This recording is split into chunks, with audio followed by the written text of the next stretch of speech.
Hello, it's my first time. तो बहुत little bit धक धक होती है इतना स्पोर्ट्स में नहीं होती। और आज तक भी हुई जब सर ने प्राइम मिनिस्टर सर ने मुझे अवार्ड दिया था तब भी नहीं हुई थी जितना आज लग रहा है क्योंकि इट्स द फर्स्ट टाइम। तो और मुझे लगता है कि एक स्ट्रगल की स्टोरी 18 मिनट के लिए तो सही नहीं है ना, ज़्यादा होना चाहिए था टाइम। तो it's okay. So my story is जो ये थी मैं मुझे लगता है परफेक्ट है मेरे लिए। बचपन में काफ़ी स्ट्रगल किए क्योंकि it's not a small family, it's a big family. और जब मैं 5th क्लास में थी तब मेरी मदर की डेथ हो गई थी और मेरी सिस्टर ब्रदर उन्होंने वो प्यार दिया जो मुझे एक मेरी मदर से मिलना चाहिए था। और उन्होंने वो कॉम्प्रोमाइज़ किए जो उनको अपने ऊपर करने थे लेकिन उन्होंने मेरे ऊपर किए। जैसे मुझे शौक था सन ग्लासेस का, कैप का, शुरू से ही मुझे था कि यार मैं ना मैच देखती थी क्रिकेट का, तो मुझे सचिन सर बहुत पसंद थे, तो मुझे लगता था मुझे सचिन की तरह बनना है। और मैंने क्रिकेट भी खेला है और मैंने रानी झांसी ट्रॉफ़ी भी खेली हुई है और नेशनल भी खेले हुए क्रिकेट में। तो लेकिन ये था कि ठीक है, कॉलेज में एडमिशन हुआ, लेकिन ये था कि कॉलेज में एडमिशन के लिए फ़ीस भी चाहिए उतना, तो मैंने सोचा क्यों ना हम ऐसी परफॉर्मेंस करूँ कि अपना दिन रात मेहनत करके कि जैसे मैन ऑफ द मैच होता है ना, वुमेन ऑफ द मैच मिल जाए, वुमेन ऑफ द सीरीज़, तो उसमें बैट मिल जाए मुझे, लेग गार्ड्स मिल जाए, टी शर्ट मिल जाए, स्टड्स मिल जाए, तो जिससे कि फैमिली के ऊपर वो प्रेशर ना आए कि इतने पैसे लेने हैं या ख़रीदने हैं। वो करते-करते एडमिशन हुआ कॉलेज में, मेरी अच्छी परफ़ॉर्मेंस पे। और मुझे याद है कि मैं जब कॉलेज जाती थी तो मुझे 4 बसेस बदलनी होती थी, करोल बाग से कमला नेहरू कॉलेज के लिए। और मुझे उस समय होता था कि काश भैया मुझे बोले फ़ादर कि यार स्कूटी ले लो, बाइक ले लो। तो मैंने ज़िद भी करी 1-2 बारी, लेकिन उन्होंने बोला नहीं, आप ना जाओ इसी से जाओ। लेकिन आज मुझे वो चीज़ याद आ रही है, अच्छी बात है उन्होंने नहीं दी। क्योंकि अगर ये स्ट्रगल अगर मैंने नहीं किया होता तो मुझे इम्पोर्टेंस नहीं पता होती लाइफ़ की, कि कैसे कमाया जाता है, कैसे खर्च किया जाता है और कैसे आपके आगे सक्सेस होती है, लेकिन आपको सिर्फ़ पाना है उसको। और पाने के लिए आपको ये देखना है कि आपको डायरेक्शन क्या चूज़ करनी है। मेरे सामने भी काफ़ी चीज़ें थी, एन्जॉयमेंट था, मूवीज़ थी, ग्रुप थे अच्छे-अच्छे, लेकिन मैंने चूज़ किया मेहनत को। उसके बाद एक टाइम ऐसा आया कि जब मैंने स्कूल जॉइन किया अपना, डीपीएस आरकेपुरम, उसके बाद मैंने लॉन वोल्ट जॉइन किया। और जैसे उसको जॉइन किया, उसके बाद से जब ये जॉइन किया 2009 में, 2007 में फर्स्ट टाइम खेला, उसके बाद 2009 में खेला और उसके बाद ये जर्नी शुरू हो गई। और उसमें मैंने एशियन खेले, एशियन चैम्पियनशिप जितने भी अभी तक 2009 से 2023 तक जितना भी मैंने खेला, उन सब में मेरे गोल्ड, सिल्वर मेडल है। नेशनल लेवल पे भी, नेशनल गेम्स लेवल पे भी। एक वक़्त आया कि अब शादी करनी है, घर वाले कहते ठीक है। मैंने बोला ओके, तो 2019 में मैंने शादी की और मुझे पिक्चर फ्रेम वही दिखाया गया जैसे एक को दिखाया जाता है कि ये है, ऐसे है। जब मेरी शादी हुई, उसके बाद मैं रहने लगी और मेरा शादी का घर जो था, वो मेरे स्कूल से सवा घंटे का रास्ता था। जो जानते समय स्कूल बस में वो 2 घंटे भी हो जाते थे, पौने 2 घंटे भी हो जाते थे। और वो ये चाहते थे उस समय कि जब मैं घर पहुँचूँ, मैं सुबह उठती थी 4:30 और 5:45 मेरी बस आ जाती थी और स्कूल हमारा है 7:10 का। और जब मैं आती थी तो मुझे घर आते-आते 4:10 4:15 हो जाता था और उसमें वो चाहते थे कि पहले मैं उनके साथ बैठूँ, सबके साथ और खाना खाऊँ, फिर मैं अपने रूम जाऊँ और 20 मिनट में दोबारा नीचे आ जाऊँ। ऐसा चलता रहा। मैंने बोला ठीक है यार, सब कहते हैं शादी के बाद कॉम्प्रोमाइज़ करने होते हैं, जैसे हर एक फैमिली कहती है। और मैं नहीं कहती मॉडर्न फैमिली अभी ऐसी नहीं है, अभी भी ऐसे ही है, क्योंकि मैं भी उसी फैमिली का सपना देख के गई थी, लेकिन ऐसा नहीं हुआ। धीरे-धीरे कोविड आया, कोविड में चीज़ें चेंज हुई। आपको ही पता है कोविड में जो टीचर्स थी, वो ऑनलाइन क्लासेस ले रही थी सब। तो जब मैंने ऑनलाइन लेने लगी तो उनको इस चीज़ से प्रॉब्लम हुई कि आप यहाँ क्यों क्लासेस ले रहे हो? यहाँ नहीं लेनी है, आप अपने स्कूल में जाके लीजिए। I am a physical education teacher there in DPS RK Puram, तो मुझे एरोबिक्स सिखाना था। नहीं, नहीं आप यहाँ नहीं करेंगे कुछ भी, आपको स्कूल जाना है। और उस समय एक कैब के जो पैसे भी होते थे, वो भी बहुत ज़्यादा थे। तो उस समय जब मैं गई वहाँ, मैंने बोला चलो यार ठीक है, कॉम्प्रोमाइज़ करना है, सिखाया यही है, ये भी कर लेते हैं कॉम्प्रोमाइज़। तो जैसे ही वहाँ जाने लगे, फिर धीरे-धीरे यहाँ पर कुछ नहीं करना है आपको। आपने ये क्या पहन रखा है, ट्रैक क्या पहन रखा है, आपने ये टी-शर्ट इतनी क्यों है? आपकी टी-शर्ट इतनी होनी चाहिए, आपके सर पे चुन्नी होनी चाहिए। हर एक चीज़ बोली गई जो कि नहीं होनी चाहिए थी। मुझे लगा कि he is educated and he is in media, तब भी वो ऐसा होगा तो मैंने सोचा नहीं था कि यार ये मतलब ये क्या चीज़ होगी मेरी लाइफ के साथ। मैंने तो कुछ और ही सोचा था। तो काफ़ी चीज़ें हुई उसके बाद, फिर डिसीज़न लिया कि नहीं यार लेट्स मूव ऑन, क्योंकि उसके बाद ये बोला गया कि आपको ये भी करना है, वो भी, जो मैंने सोचा नहीं था कभी भी। फिर जैसे सेकंड वेव आई, चीज़ें और चेंज हुई। मुझे मेरे फादर की बहुत याद आई थी, क्योंकि उन्होंने ही मेरी केयर करी, मेरी सिस्टर, मेरे फादर, मेरे भैया। तो मुझे मिलना था उनसे, क्योंकि शादी के बाद से कोविड को 3 महीने हो चुके थे, मैं नहीं मिल पा रही थी। फिर भी मैं किसी बहाने से, किसी भी तरह मैं घर गई। मैंने तब भी घर पे कुछ नहीं बताया कि नहीं यार पेरेंट्स को दुःख होगा, उन्होंने इतनी मेहनत करी थी, सब कुछ अच्छा नहीं लगेगा। फिर धीरे-धीरे चीज़ें, मैंने बोला अब राखी आ रही है तो आपको मेरे साथ घर चलना होगा, क्योंकि मेरी फर्स्ट राखी थी। तो यहाँ पर जो मैम हैं, जो इवन बच्चे ही बैठे हैं, उनको ही पता कि कितने क्रेज़ी होते हैं हम लोग। जब फर्स्ट फेस्टिवल होता है आफ्टर मैरिड भी, कि आपकी सिस्टर की भी जब मैरिज हुई होगी या आपकी भी, तो अच्छा लगता है कि फ़र्स्ट टाइम वो अपने हस्बैंड के साथ आए। तो मेरा भी ड्रीम था मैं भी जाऊँ अपने हस्बैंड के साथ, लेकिन ऐसा कुछ नहीं हुआ। उसने मना कर दिया कि नहीं, मुझे नहीं जाना है, क्योंकि आप ये नहीं पहनते, आप ये नहीं करते, आपको सूट बोला है, आपको ये बोला है। और मुझे फ्रैंकली स्पीकिंग, मुझे मेरे फादर ने बहुत पैम्पर्ड रखा, मेरे ब्रदर ने, सिस्टर ने भी, लेकिन मैं कभी पैम्पर्ड नहीं रही, क्योंकि छोटी उम्र ने बहुत कुछ सिखा दिया था मुझे, बहुत मैच्योर बना दिया था। लेकिन उसके बाद से मैंने बोला चलो ठीक है, मैंने वहाँ काम सीखा, मैंने खाना बनाना भी सीखा कि कैसे बनाया जाता है हर चीज़, सब्जी, रोटी। लेकिन तब भी उनको प्रॉब्लम थी हर चीज़ से, कि नहीं आपने ये नहीं किया, अभी भी आपने ये नहीं किया है। मैंने बोला यार ठीक है, मेरे से नहीं हो रहा, मैं स्टेप बाय स्टेप सीख रही हूँ, लेकिन ऐसे नहीं होता है। मैंने उनको ये बोला आपको भी थोड़ी सी फिटनेस करनी चाहिए, क्योंकि हेल्थ इशू थे। कहते नहीं हो जाएगा, आप करो ये काम, और आपको नहीं जाना, ये चीज़ें नहीं करनी है। मैंने बोला ओके, मैंने नहीं बताया घर में, फिर नहीं बताया, फिर मैंने धीरे-धीरे, मुझे लगा नहीं, एंड दे फोर्स मी। फिर मुझे लगा कि नहीं अब चीज़ें वर्स्ट हो रही हैं, तो मैंने अपने ब्रदर को बताया।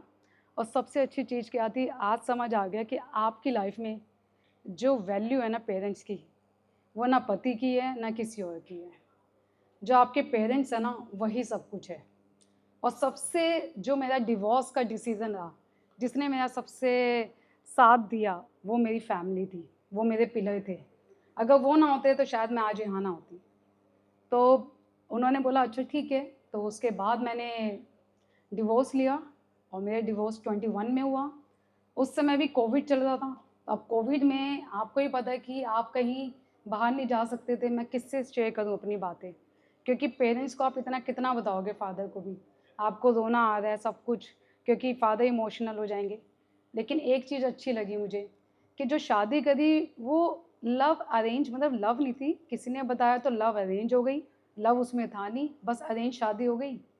तो आज भी मैं इस डिसीज़न के लिए ये खुश हूँ कि कम से कम वो रिश्ता मैंने देखा, मेरे फादर ने नहीं देखा। अगर मेरे फादर ने देखा होता, तो वो शायद अपने आप को कभी माफ़ नहीं कर पाते इस चीज़ के लिए कि मैंने अपनी बेटी की शादी कहाँ कर दी। वो इसी गम में बैठे रहते। तो जब मैंने वो डिसीज़न लिया, फिर मैंने ये भी डिसीज़न लिया, नहीं पापा मैं आपके साथ नहीं जाऊँगी, मेरी जॉब भी है, मैं अपना अलग से रहूँगी। मेरे भैया ने मना किया, नहीं आप वहीं चलेंगे, भाभी, दीदी सब ने, लेकिन मैं नहीं। अब मैं अपने फादर के साथ पंजाबी बाग में रहती हूँ। और ये खुशी होती है कि जो भी किया मैंने उस समय, जब शादी करी, सब कुछ अपने पैसे वगैरह सब लगा दिए थे, और फिर मैंने दोबारा से शुरू किए ज़ीरो से, कि नहीं अब पैसे सारे खर्च हो चुके थे, सब कुछ करना है। तो मैंने दोबारा से शुरू किया, और मैंने सोचा कि रोना आ रहा है, क्या करना है क्या नहीं, लाइफ में कुछ नहीं सोचा। इतने में पता चला 22 में कॉमनवेल्थ गेम्स होने वाले हैं, 21 में उसका कैंप लगना शुरू हो जाएगा। तो मैंने 22 में एंड में और 21 के एंड में कि अब क्या करना चाहिए, फिर मैंने फ़िटनेस के ऊपर ध्यान दिया, और फ़िटनेस को ही अपना सब कुछ बना दिया। कि नहीं मैं, क्योंकि बात नहीं कर पा रही थी आप, क्योंकि कोविड में जा नहीं सकते, कोई आपसे बात नहीं कर सकता, एक डिस्टेंस मेंटेन रखना है। और अपनी परेशानी को आप दूसरों को क्यों बता रहे हो इतना, लेट्स हैंडल इट। उस चीज़ ने मुझे फ़िटनेस में जाके, और मुझे सुबह अपनी स्कूल की क्लास लेनी होती थी ऑनलाइन, उसके बाद मैं जिम करती थी, फिर शाम को आती थी, अपना खाना बनाया, सब कुछ वो वन बाय वन। तो जैसे ये थीम है शहर, वो अंधेरा था, वो धीरे धीरे उजाले में कन्वर्ट होता चला गया। फिर मुझे ये था कि मेरा सिलेक्शन हो गया कॉमनवेल्थ गेम्स के लिए, और मुझे याद है मैं बहुत खुश हुई उस समय। और फिर अब ये था कि अब सिलेक्शन तो हो गया, अब जाएँ या ना जाएँ? क्या मेरा बेस्ट 5 में आ पाएगा या रहने दूँ? क्योंकि पहले की तरह मेंटली वो दिमाग होगा कि नहीं। तो मैंने बोला नहीं यार, जाना तो चाहिए, क्योंकि मैं अपनी लाइफ में काश नहीं रखना चाहती थी कि काश ये हो जाता, काश वो हो जाता। मैंने डिसाइड किया नहीं, मुझे जाना चाहिए। And I am very happy, जब टीम अनाउंसमेंट हुई कॉमनवेल्थ गेम्स की 2022 में बर्मिंघम जाने के लिए, I am the number 1 rank उस समय। And fitness wise, game wise, leadership wise, और जो मुझे सेटिस्फैक्शन मिली, मुझे बहुत अच्छा लगा। लेकिन मुझे ये था कि नहीं यार, अभी तो बहुत दूर है मंजिल, क्योंकि मुझे किसी को कुछ करके दिखाना था कि तुमने ये किया। और जब मेरा डिवोर्स हुआ, इवन मैंने कुछ लिया भी नहीं, क्योंकि आपकी मेंटल हेल्थ ज़रूरी है। मुझे था कि अगर मैं केस फाइल करूँगी, इसके ऊपर ये करूँगी, मुझे भाई मेरा सामान दे, तो उसके लिए भी मुझे लॉयर्स वगैरह ने बोला कि नहीं, आपको ये करना होगा, ये भी बोलना होगा, ये झूठ, क्योंकि झूठ बोलना ही होता है इन चीज़ों के लिए, ईज़िली नहीं मिलता है आजकल। जो लगता है कि नहीं ईज़ी है, ऐसा कुछ नहीं है। जब मैं लॉयर्स वगैरह से मिली कि अगर आपको चाहिए तो आपको भी ये बातें बोलनी होगी। मैं सर एक बात बताइए, अगर ये बातें बोलनी होगी तो इसका मतलब मुझे याद भी रखनी होगी। तो मैं याद क्यों रखूँ? मैं वो चीज़ क्यों ना बोलूँ जो सही है? मैंने बोला जो सही है, वो सच है, मैं वही बोलूँगी, और कुछ नहीं, चाहे मुझे कुछ ना मिले, क्योंकि मुझे अपनी मेंटल हेल्थ सही चाहिए। और वही हुआ। जैसे ही मैंने बोला कि मुझे कुछ नहीं चाहिए, इमीडिएटली साइन कर दिया उसने पेपर डिवोर्स के। जैसे वो साइन हुए, आप बिलीव नहीं करेंगे, मैं 2 साल से नहीं सोई थी। लेकिन जिस दिन वो साइन हुए, मुझे जज ने दिए, लिटरली मैं 2 दिन तक उठी नहीं। वो इतना रिलैक्स था मेरे लिए कि मतलब मुझे लग रहा था मुझे क्या मिल गया, कि एक मैं फ्री हो गई हूँ। उसके बाद जब हम कॉमर्स गए और वहाँ पर मेडल जीता, गोल्ड मेडल, तो जैसे हम सब जीते वो चल गए, लेकिन मैंने उस ज़मीन को टच किया। And I thanks to my mother. और मैंने ये बोला उस समय भी, वहाँ मेरे इंटरव्यूज़ हुए, कि मुझे किसी को कुछ दिखाना था करके लाइफ में। और उसके बाद से जो उजाला शुरू हुआ मेरी लाइफ में, उसके बाद गेम को भी पता चला सबको, लोगों को, कि लॉन बॉल होती क्या है। मेरे बारे में पता चला, अब लोग मुझे जानते हैं।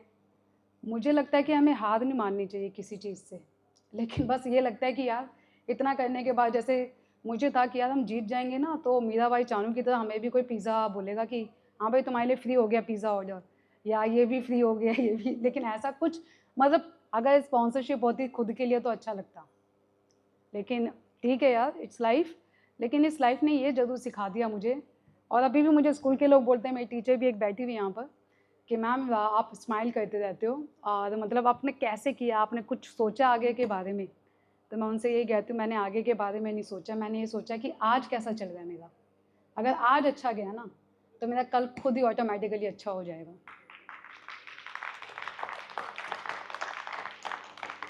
मतलब लिटरली मैं तो कहती हूँ कि हर एक इंसान को ये नहीं लगता है मुझे कि मेरी स्ट्रगल लाइफ थी। अगर मैं इसको स्ट्रगल की जगह कह दूँ लर्निंग लाइफ थी, तो इट्स गुड फॉर मी। क्योंकि स्ट्रगल में तो आप सोचते हो कि नहीं यार, ये तो आपके पास थोपा गया है। अगर किसी काम को हम ऐसे करेंगे वो कभी नहीं हो सकता। और लॉन बॉल दिखने में, या अभी आप देखेंगे अगर आज जाके, आपको अच्छा लगेगा। देयर इज़ नो एज बार, कोई भी एज के इसको खेल सकते हैं। और जितने भी यंगस्टर्स यहाँ बैठे हैं, मैं तो यही कहना चाहूँगी कि यार कभी हार मत मानना। और स्पेशली गर्ल्स जो भी यहाँ बैठी है, मेरे स्टूडेंट्स भी हैं DPS RK पुरम के भी, तो मेरा कहना यही है कि प्लीज़ कभी भी पीछे मत हटना, और कभी हेल्प चाहिए हो, I am there with you. आप कभी भी मुझे बोल सकते हैं। और it's your life, your choice. जब आपको शादी करनी है आप कीजिए, जो आपको लगता है वो कीजिए। लेकिन सबसे इम्पॉर्टेंट है, अपने पेरेंट्स को कभी दुख मत दीजिए। अगर आपने उनको कभी नहीं दिया ना, तो वो आपकी बात को समझेंगे। आप उनको समझाइए, उनके सामने तर्क तो रखिए कि अच्छा क्या है आपके लिए और बेकार क्या है। क्योंकि बेकार कहने के लिए दुनिया है, लेकिन सही करने के लिए पेरेंट्स हैं। जो शुरू में आपको तो लगेंगे यार बहुत हार्श है, बहुत गुस्सा करते हैं, लेकिन आप कहीं जाओगे ना, कुछ भी, आपके फ्रेंड एक दो बार कॉल कर देंगे, हाँ भाई कैसे हो, लेकिन पेरेंट हम 10 मिनट बाद पूछेगा बेटा कहाँ पर हो, कुछ खाया, गुस्से के बाद भी पूछेंगे वो आपसे। एंड मैं बहुत लकी हूँ कि मुझे जो मेरे फादर हैं, मेरी सिस्टर, मेरे ब्रदर, जो मेरी वीकनेस है, और मेरे टाइम पे मेरे जो दोस्त, इसलिए मेरे फ्रेंड्स ज़्यादा नहीं हैं अच्छे, सिर्फ 2 हैं, क्योंकि वो भी मुझे बहुत ज़्यादा लगते हैं, क्योंकि टाइम कम हो जाता है उनसे बात करने के लिए, क्योंकि फेक दुनिया बहुत है, लेकिन जो आपको समझे वो दुनिया बहुत कम है। जो अभी हम यहाँ पर हैं अंधेरे में, तो शायद उस समय हम उजाले में आ जाए। Thank you.